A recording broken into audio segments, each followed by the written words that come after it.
It is embarrassing to admit that science was not my best subject in school, and it's possible that my teachers' hands were tied by curricula and expectations that they had no control over. And so I'd like to think that maybe my foundational science knowledge would have been much better if I had been lucky enough to sit in the classroom of our next speaker. Bertha Vasquez taught middle school science for 34 years in Miami-Dade County Public Schools. She launched the Teachers Institute for Evolutionary Science, TIES, in 2015, and to date, it has presented over 340 professional development opportunities for science teachers in all 50 states. She is now the Education Director of CFI and runs 3 education programs: TIES, Science Saves, and Generation Skeptics. Cool highlighter, by the way. I grabbed that outside at the table. She's a regular speaker at Skeptical and Humorous conferences, but she's the perfect speaker for this one today. So please welcome my fellow of the Committee for Skeptical Inquiry, superhero and educational rock star, Bertha Vasquez.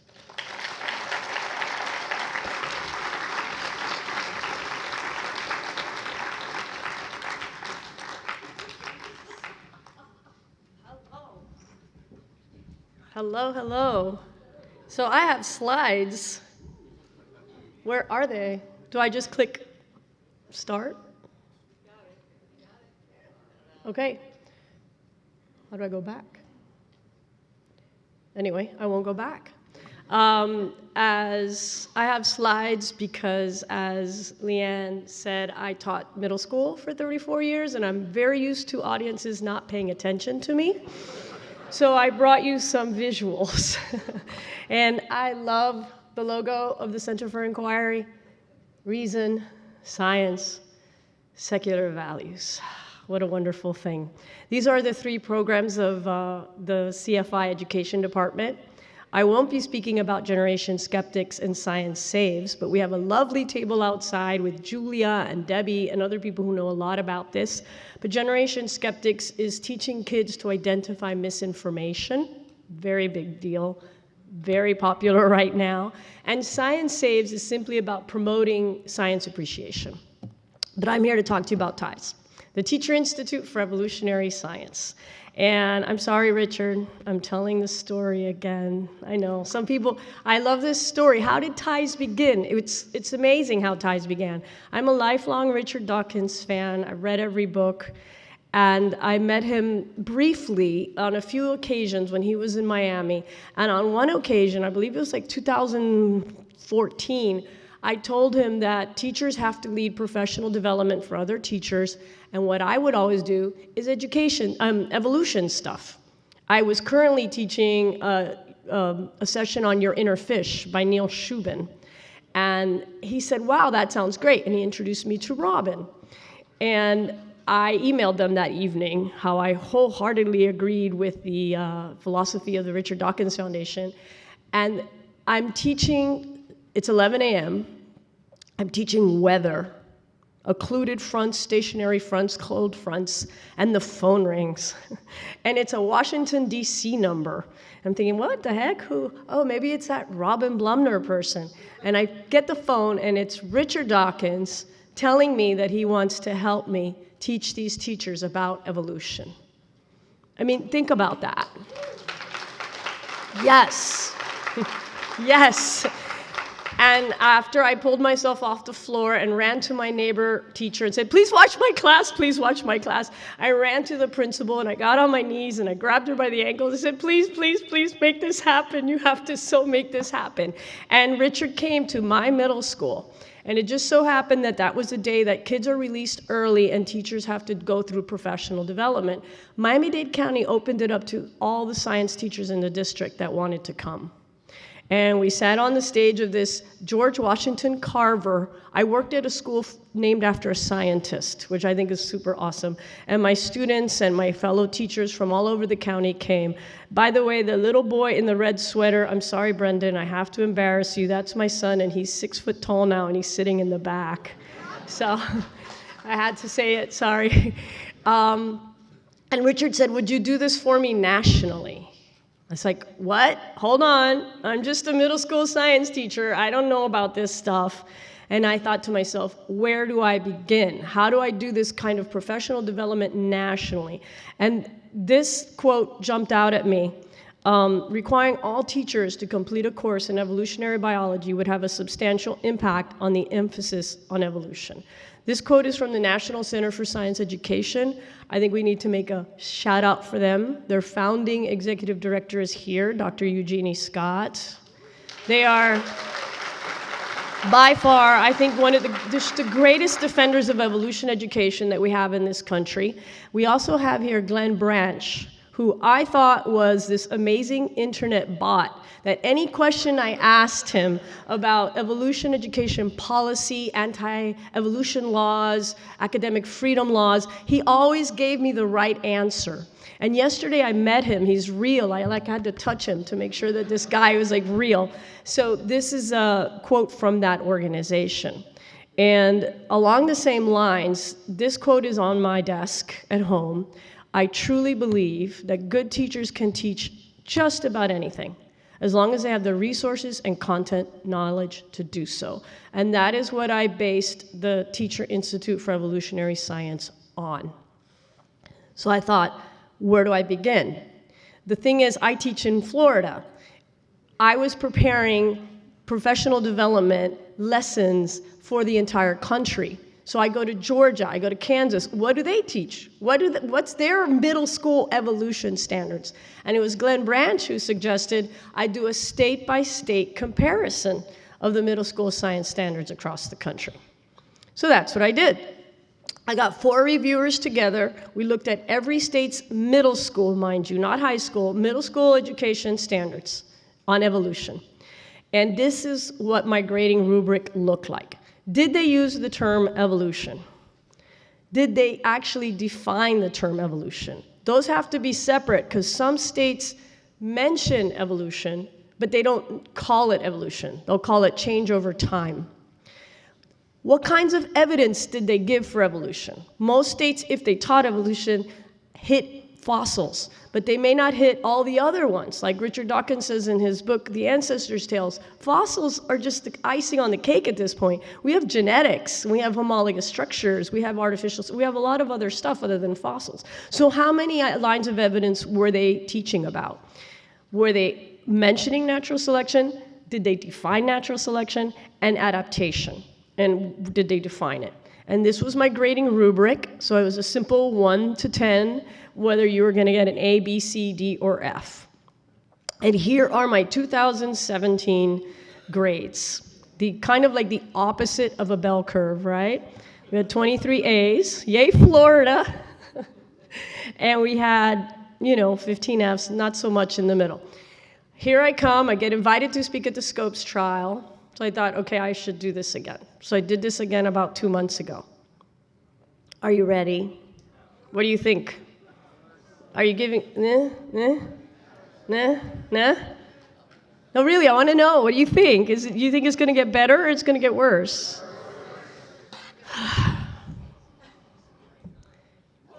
I know. I know. I know you want to see those 2 maps side by side because I taught for a very long time. There you go. I know you need that. Wow, we've got an outlier, folks. We've got an outlier. And actually in 2023, I just read this, that their textbook adoption process did not go very well in Texas. But wow, this is good news. I'm infusing a little optimism into the morning here. 100 years after the Scopes trial, and of course, I'm a science teacher, so I had to make a data table. A graph, excuse me. Oh my God, I've been out of the classroom for 2 years. So that's kind of what happened. There's your movement. I had 23 A's, and then I went up to 38, at 25 F's, and it went down to one F. But let me give you some more important points. I know you're looking for your states. 9 states went from F to A. 3 states went from D to A, which did not improve too much. Ohio, Oklahoma, and Texas. And I had 1 state go down. North Carolina. They went down. That was very strange. It was the only one. So what did I see? What were the general trends in middle school evolution standards? First of all, an increased explicitness. Remember I said that some states called it change over time, but didn't use the term evolution? Now they use the term evolution. Much more focus on evidence, not just fossils anymore. Now we were talking genetics, comparative anatomy, artificial selection. Much more real-world examples of natural selection. We were addressing misconceptions. For example, the state of Florida has a standard that says, teach the kids the difference between theory, law, fact, hypothesis. That's a big deal. That's wonderful. And also, it was being integrated more into other biological concepts. It wasn't just biology is stamp collecting kind of thing. It's like evolution is the underlying theme of the whole science. So that's the trends that I saw. Why? What was going on? I know you're wondering, wow, that's a big change in 8 years. So the big change, in my opinion, is what's called the next generation science standards. In 2013, a group of experts got together and they decided to develop national standards. And their vision was to make inquiry-based science that reflects the way science is practiced in the real world and encourage critical thinking, problem solving, etc. This is another map. So the blue states were NGSS, Next Generation Science Standards, when I did the study in 2017. The orange states adopted NGSS since my study, and NGSS means you get an A. It's very good stuff. Now, the green states are interesting. They haven't adopted NGSS, but they almost just should, because they have the same colors. I don't know why it's not called plagiarism, because they have the same colors, they have the same wording. Everything's exactly the same, except, for example, North Dakota, instead of Next Generation Science Standards, it's the North Dakota Science Standards. But it's the same stuff. Gray states. Sorry, 3 days ago, I wouldn't have been able to do this at all. Florida, New York, Pennsylvania had very strong standards without NGSS. And some of the other ones have adopted. Maryland, New Hampshire adopted, but they were already an A state. And then the other grays, Virginia's an A now, but the other grays are the ones that you saw that are not necessarily A's. More good news. Evolutionary concepts are now at Mississippi is introducing this stuff in the elementary school. This is great, right? I mean, I know this is not what you were expecting here today. Traits, variation, adaptations, fossils, natural selection, all of this stuff, but that means teachers need to learn this, you know? Remember I told you that content. Here with me today is a teacher, Mary Martinez. She's sitting with my son. We team taught together for 4 years. It was the best 4 years, I think, of my career. I enjoyed teaching with her so much. And she really knows her earth-space science. Ask her about her jewelry if you run into her. All her jewelry is like super cool rock stuff. I know nothing about rock stuff. So I'd walk up to her. The kids would ask me, Ms. V, what's this rock? And I'd say, I don't know. What do you think it is? And I'd go to Mary, I go, what the hell is this rock? I don't know. You know, or I'd lick it because some of the rocks taste like salt or whatever. And that's the point. If I mess up and I tell a kid this is metamorphic when it's sedimentary, who cares? I mean, it's wrong, I know, but it's not going to kill me. But if I mess up on evolution or climate change, there's a risk involved. They might go home. These are controversial topics. And so what happens is teachers don't teach it at all. They're scared to teach a topic they don't really understand if they're going to get in trouble for it. Thank you. The hot toddy last night that Susan gave me for my throat was good, but this is better. So I thought I really got to give content. And I really got to give resources.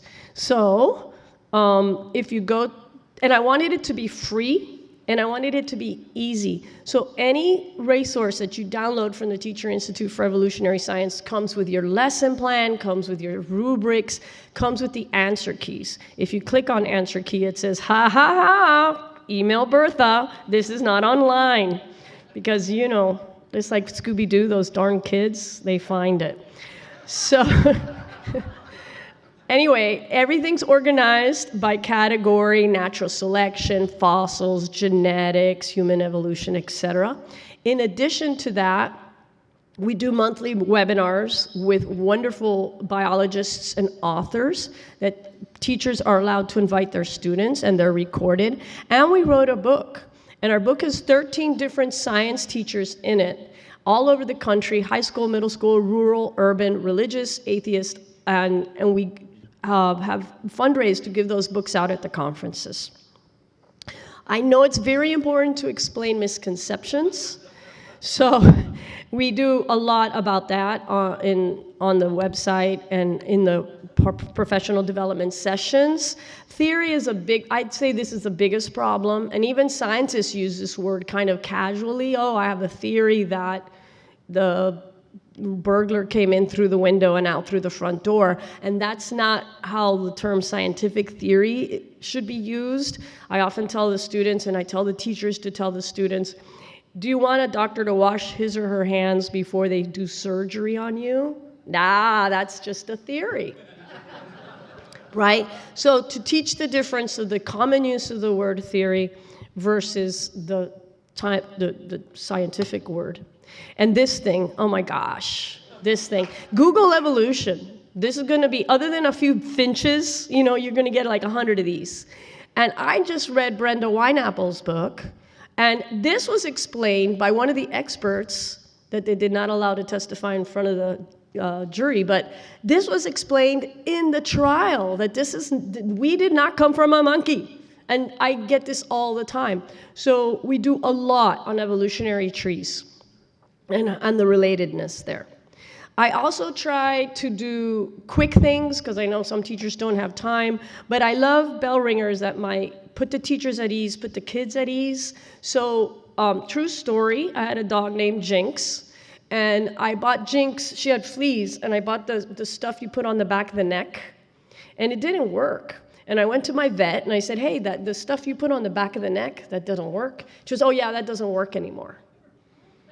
So I teach evolution after genetics, and I explain this to the kids, and this is a bell ringer means it's a quite quick, like 5-minute thing that you do at the beginning of the class. The kids figure out that some fleas have developed a mutation that make them resistant to this medicine. They survive, they reproduce, stuff doesn't work anymore.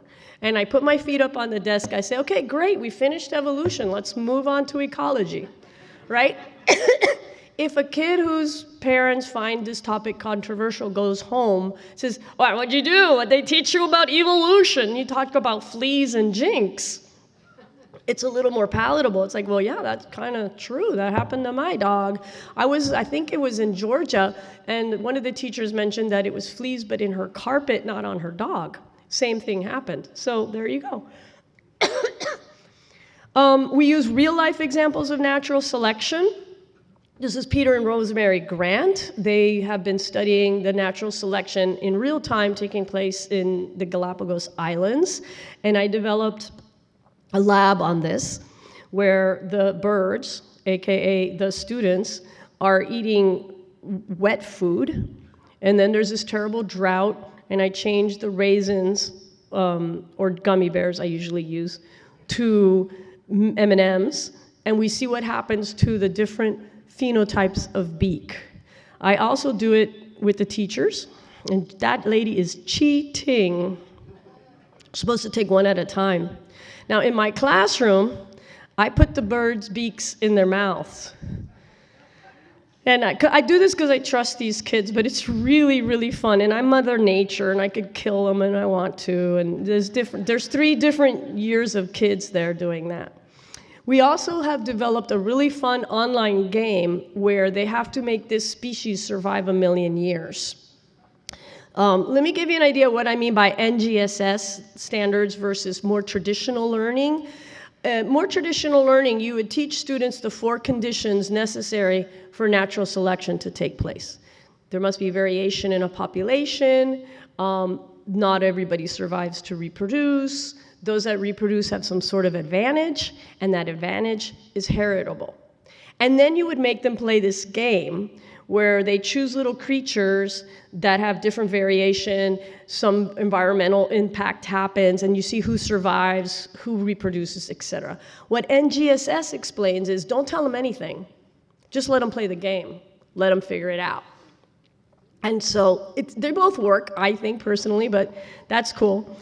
I want you to hear, if you can, these are my students playing the game, and I love it. They think they're having fun, and I'm hearing, there's no variation! And I this is like music to my ears. Ah! They're having fun.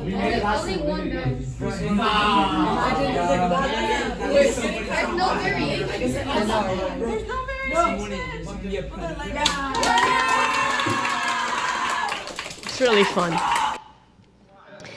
Another one I did was, see, middle school does not include human evolution. Most of the time, that happens in high school, okay? High school adds a few things to the curriculum. But what if we did natural selection with the variation in the human skull? Hey, you can use humans if you wanted to. So we created this lab where you're comparing the skulls of these different organisms. This is a very expensive lab because you have to buy the skulls. It's like, sometimes it could be like $5,000. So I created it with the help of a friend who's a dentist using paper models. And thanks to wonderful donors here, at SciCon and TIE's donors, we also create 3D printed skulls and give them out at the conferences. We talk about things like the drawbacks to our wonderful brains and our skulls. We also have some issues, like the congestion that I'm feeling right now is due to the fact that the drainage hole on this sinus is at the top and not at the bottom, which is ridiculous. So I wanted to show you, these are just students just hands-on working. Again, NGSS, don't tell them anything, let them figure it out, let them see the trends in the different skulls and changes over time. Now, I actually have the nice skulls, so. We also use the Smithsonian site, which has all of these skulls 3D. The kids could, see around, turn them around, see the palette, etc.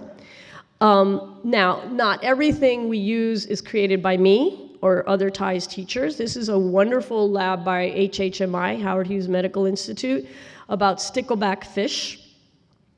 These fish have these spines to protect them from predators, but the fish in the lakes, this is in Alaska, do not have the spines. Look at the fish on the left. They don't have the bottom spine. The 2 big ones on the bottom right do. Why? And they have to kind of go through it and figure out what's going on. Now, during the pandemic, if you recall, we kind of left school around March. And that's right when people teach evolution. So I created some asynchronous lessons, which asynchronous is a word I never want to hear again for the rest of my life. But those units were downloaded over 2,000 times. They just, everybody needed them at that moment, that the kids could do this at home without teachers around. We've also done amazing things, like taken teachers on a 10-day Grand Canyon tour, thanks to donors. And I wanted to just show you photos. I was so concerned I wasn't going to be able to speak that I put a lot of photos in here. This is just so you see what TIES workshops look like. TIES in action, let's say. By the way, we had one TIES workshop at a church. I think that's awesome. And that TIES teacher happens to be here. I don't know if she wants to say hi, but there she is, presenting at a church. Kathleen. There you are. I was like, this is the best use of a church I've ever seen in my life. So you can see they're doing some of the same labs I just mentioned to you. So the teachers try them out, and then they're going to take them back to their classroom. Sometimes they can't because it's standing room only like this. I believe that was Texas. It's really hard to take it home. We also give away a lot of stuff, and we also have wonderful experts who come. So that's Dr. Nathan Lentz, who wrote Human Errors, and he comes on his own dime and presents to these teachers. We partner with zoos, and then part of the time they get a tour of the zoo and they get to play with the animals. This is Birmingham Zoo. The Kookaburra, I believe, is in Montana. This was in somewhere out west, I think Idaho. We have fossil experts that come. This was one of my favorite experts. Dr. Joel Brown at the University of South Florida is studying cancer as if we're an organism going through natural selection. Fascinating stuff. And he was happy because I had skulls, dog skulls with me. We also table events. That's my wonderful associate, Kenny Coogan. I don't know what I would do without him. And we give away stuff, and we meet teachers that way. Giveaways! Thank you. We reach out to a lot of donors, and they send us books, shirts, all sorts of stuff to give away. Food! Teachers need food. You tell them there's going to be pizza, they will show up. As Leanne was saying, lots of workshops. I'm very proud of what we've done, Richard, just us sitting together talking about, can I come and help these teachers? Look what we've done. We've helped a whole mess of teachers all over the country. That one phone call while I was teaching weather, and I get a lot of wonderful comments all the time. This is my favorite. I cannot thank you enough for what you've done making TIES the most useful EVO Ed group for middle schoolers in the country. I've expanded to elementary school. Sitting at that table is like 200 years of elementary school experience. I got all my friends together, and they helped me develop evolution units for elementary school. If I thought middle school teachers didn't know anything, oh my God, they're the best teachers out there, elementary school, but gosh, they could use some help. So we developed some elementary school resources, and Elizabeth Shreve, who's the author of several of those books, came to Miami, and in collaboration with a local bookstore, Books and Books, we gave away 1,000 of her books on evolution to Title I schools, to 1,000 students in Title I schools in Miami, and I'm repeating this again with Bailey Harris this fall. Also, starting Tuesday, I'm trying something new. Starting in 3 days, I am teaching an online evolution course through Adams State University. We have 48 people signed up at this point. I want to mention that all of the beautiful drawings in this presentation are in this lovely book. Maria Hinich is a Mexican professor. She asked me to translate this book for her into English, and all of the beautiful drawings in this presentation are in this book, and this book's out the side, and she gives me every book I want. She sent me at least 50 of these, so all proceeds will go to TIES. It's a beautiful book. So should we be hopeful? I had to look up this number again this morning. 6 a.m., I'm like, this can't be true, this can't be true, this can't be true. It's true. I read it again. And you know where the big movement is happening is in this group. The group of religious fundamentalists shifted towards acceptance of evolution, rising from 8% in 1988 to 32% in 2019. I know, right? Why? I think it has a lot to do with the wonderful science communicators we have out there and wonderful textbooks. And again, speaking of the National Center for Science Ed, Ken Miller is the author of the textbook in Florida, and it's a great textbook. But I think I'd like to give credit. I know that the standards have just recently changed, so we can't give credit of this amazing acceptance rate, positive change in this acceptance rate to these new standards. But I want to give credit to teachers all over the country, because I think they're the ones making this change, and I want to thank them. Let's see some of the. Do you have teachers here? Teachers! Woohoo! And I want to thank you for letting me present. And I think we've come a ways from the Scopes trial, right? We're doing a little better. It's not illegal anymore anyway. So thank you.